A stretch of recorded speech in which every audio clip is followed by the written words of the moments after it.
but for the first time since Season 7, he is on pole position. It's Fari leading the way.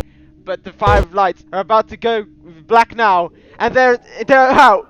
They're out already, and I can't really tell who's got the best start. I think Techno has a better start of it though. Yeah, it looks like Techno's had a brilliant start. It's a new spectating system, a little bit more human-like.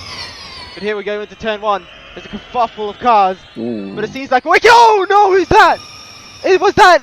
No, I couldn't really see who that was. That was that Bic already crashing out at the start. I couldn't tell. No, it was Top. It was Topagalaru or whatever his name is.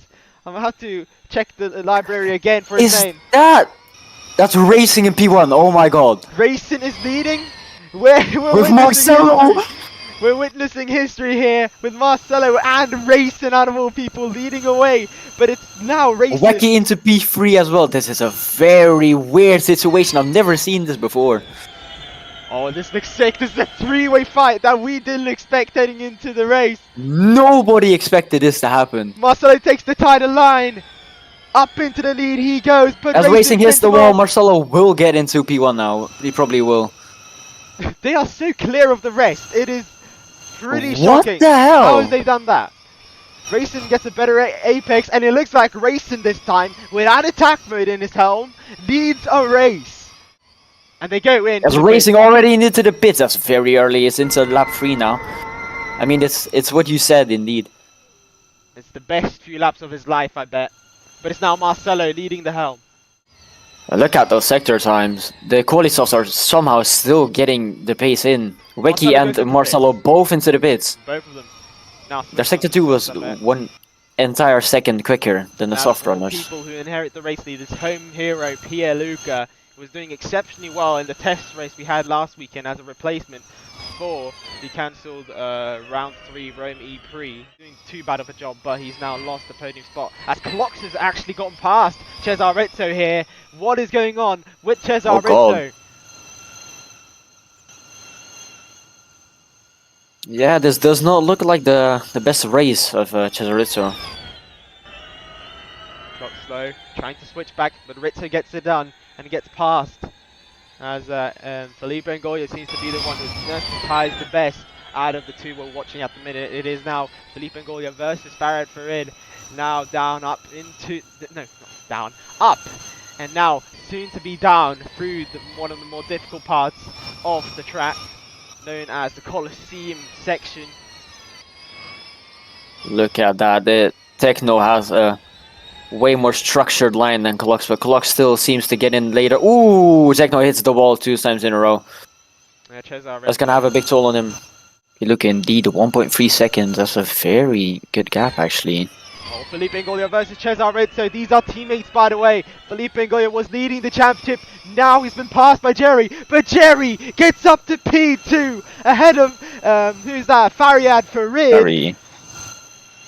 And Farad Farid strikes back. It's like a missile trying to attack Israel.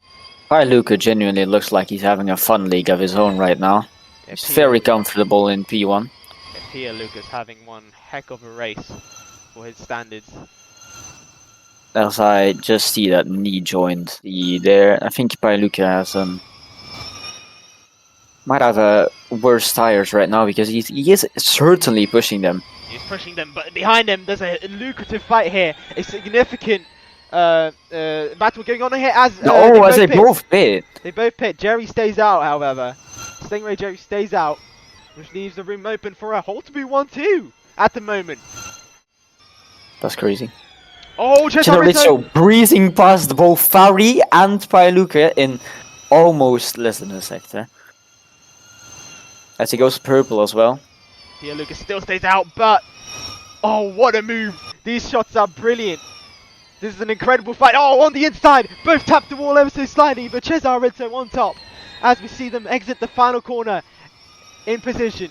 Pierluca, that's a questionable strategy, I guess. Oh, Pierre Luca's made a major mistake. Marcelo could be on to pass him here. We didn't really see the mistake unfold, but we see the results. As now Tokashi Marcelo's all over the rear of Pierre Luca. Can he make a move on the former race leader? Top Karaglu do something again. Might be for a net podium. No, never mind. Yeah, I mean they'll have to. Marcelo's tires are slowly dying, so is Jerry's, and Ferry is on quality softs. They're gonna try to keep him, but it probably won't work, I guess.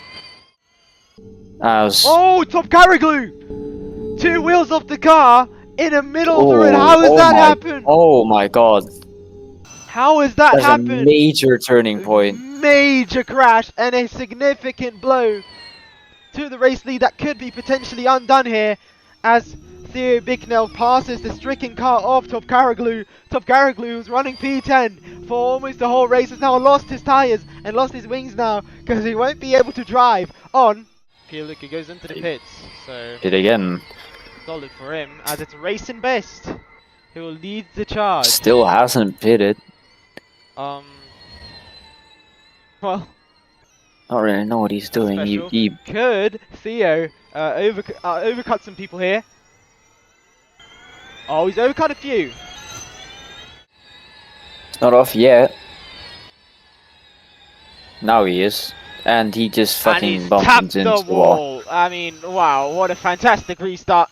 He's already almost passed by Felipe Ngoya as, fair enough. Got no words for that. Let's just ignore Theo Bicknell for now as he's not stayed in his position and everyone tried to do their best. But it's Racing Best now leading away unless Pierluca can make a very impressive move here.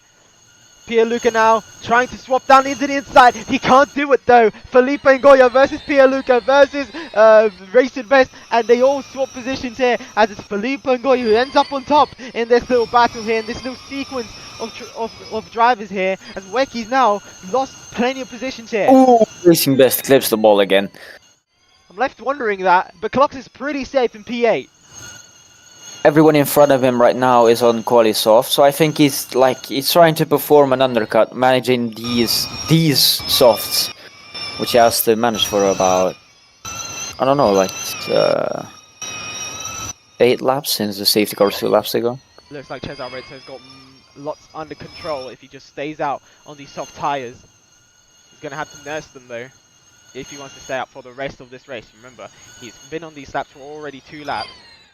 And look at that. Ooh. Oh no. 5 second stop go penalty. That's pretty much sealed it for Weki. For racing And Weki. racing. They're on the same tyre. They're on the same strategy it seems. Oh, Jerry taps the wall. Leaving the door open for his teammate to maybe slip through. But he taps the wall too. Marcelo on the exit, heading onto the main straight where you want as much speed as you can, but he doesn't get the optimal speed he wants. Rizzo into P3, it means that Jerry and Marcelo have pit at the same time. Oh, it's a slow stop for Marcelo. Oh, a titanic scrap here as Jerry and Marcelo, oh no, sorry, Variad Farid has been passed by Jerry. Jerry's up to P3, guys. It looks like Pierluca's on dreadful stints here. He's gone from a podium to a worse result here. Jerry could be on for P3, guys. And it looks like Rizzo can't catch to Ngolia unless these tyres completely die off. It's going to be close. It is going to be close. He's tiring his own teammate here. But Jerry in the background on new quali softs could be on to catch both of them. Ngolia's dead. These tyres are dead. But here comes Rizzo. And here comes Jerry. It's going to be a titanic end to this race. It's gonna be absolutely brilliant, but it's just one for the race lead between the Arcangellis. It's Ngolia versus Jerry, and now Jerry versus Rizzo. Rizzo could lose the position here on the last lap to the Holtzman driver. He's gone past the Arcangelli on the new quali softs. Stingray Jerry through the final corner of this great strategy, could be on to win for the first time since